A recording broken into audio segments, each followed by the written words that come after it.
mali lietenku, tak som si kúpil lietadlo.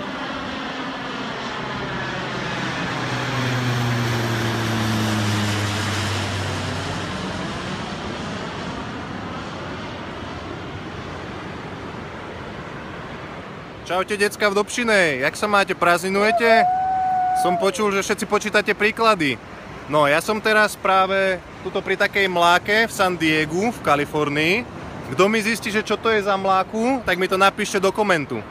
A mám pre vás jedno také menšie prekvapenie.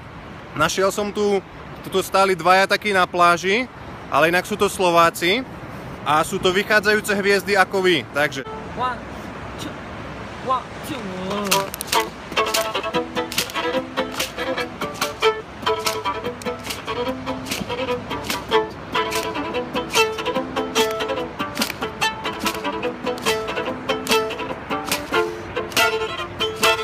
Yeah!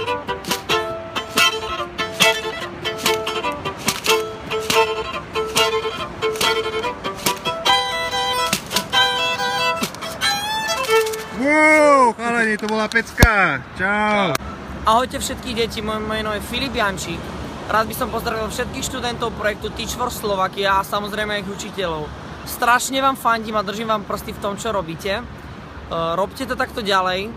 A vy žiaci, makajte na sebe, choďte si za svojím snom a pokiaľ tomu budete veriť, tak verím, že dokážete aj nemožné, pretože všetko je možné. A potom stretnete tých správnych ľudí, Potom ako Filip mal koncert s kým? Minulý víkend som mal možnosť vystupovať na otváracom ceremoniáli takých špeciálnych olympijských hier v Los Angeles a takto na 1,5 metra odo mňa stála Avril Lavigne, americká spevačka. A jak sa ti to podarilo? Čo si robil? Išiel som si práve za tým svojím snom. Super bomba! Remo? Hop. Remo! Čaute, ja som Remo, hrám na klávesi, nie na tento shaker, ktorý som si tu narýchlo vyrobil. A makajte na sebe, fakt sa to oplatí. Keď tvrdo budete na sebe makať, tak sa niekam dotiahnete. Bomba! Díky, Remo!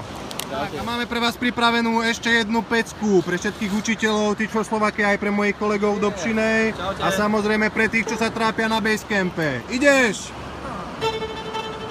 Yeah!